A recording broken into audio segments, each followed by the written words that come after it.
For more than a decade after Hurricane Katrina destroyed the NOPD crime lab, police worked in leased space, and they still don't have their own DNA lab. 4 years ago, the city spent $25 million in federal funds to build a new crime lab. Most of the lab is now working in that building, but it's been wrought with problems for the NOPD, so much so that they considered scrapping it and building a new one. The city is in a budget crunch, but it's now spending $9 million on renovations. Here's why.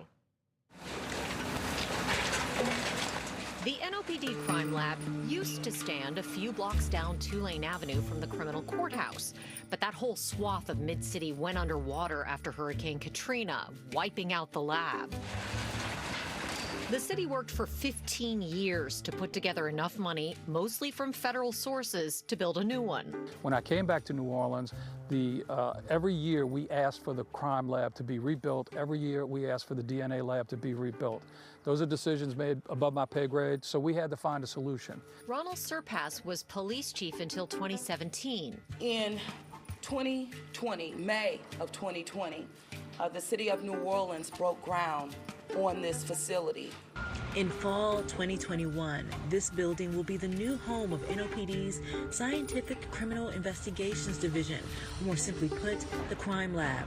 It took until late 2022 to finish it, a brand new $25 million building at 2761 Gravier Street, a block behind court, across from the DA's office, across from the old police headquarters. It stands 5 stories tall at 40,000 square feet. But within months of it opening in phases before the new crime lab director, Dr. Shamika Kelly, was even hired. We have not had DNA in New Orleans at NOPD Crime Lab since Katrina. Employees had been documenting problems with that brand new building. I scoured through 600 pages of emails exchanged between the NOPD, crime lab staff, the Cantrell administration, and even the contractors that I got through a public records request. And what I found was shocking. The problems began weeks after the crime lab started moving in November of 2022. Criminalist Thuy Linh Nguyen first emailed her superiors about a water spot on the ceiling of the 5th floor drug chemistry wet lab. A year later, on September 6, 2023, she emailed again about new water spots in the same area.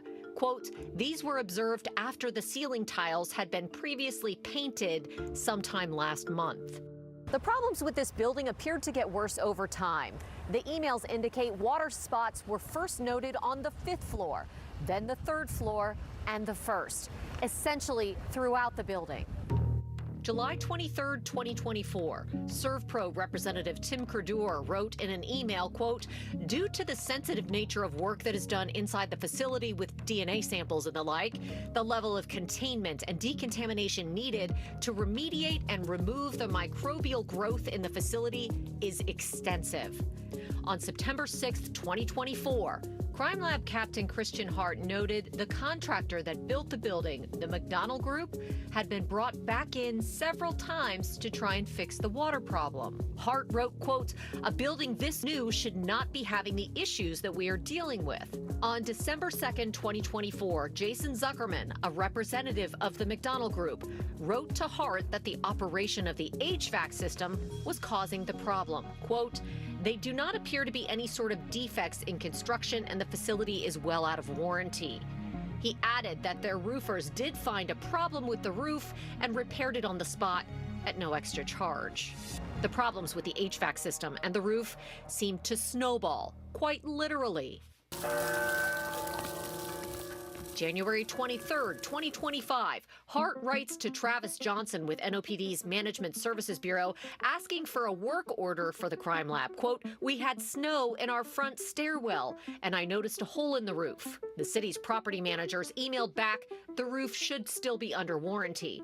But last spring, the mold led Kelly to close labs. Captain Hart wrote on April 14th, 2025, quote, due to the water issues at the crime lab, we do have a mold issue that resulted in us closing down 2 of the smaller processing labs. A month later, in June, Kelly emailed NOPD command staff, quote, the mold continues to spread, raising health and safety concerns for our team. As far as the physical plant, we did tour the physical plant. We did see some water intrusion, and that has been left over to property management. And again, the law department is taking a look at what we can and cannot recoup from the contractors. City Council member Leslie Harris has taken the lead on trying to get the NOPD's DNA lab up and running 20 years after Katrina leveled it. But multiple sources say the design of the building itself is an even bigger problem, one that led Kelly to suggest they should just repurpose the 4-year-old building and construct a new one.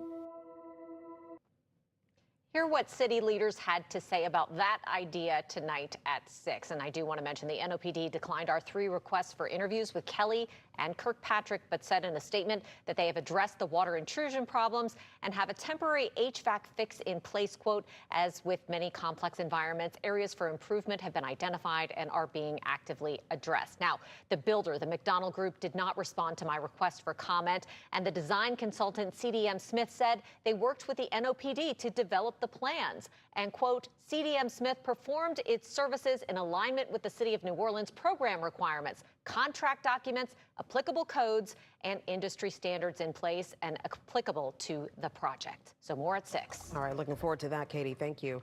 And less than an hour from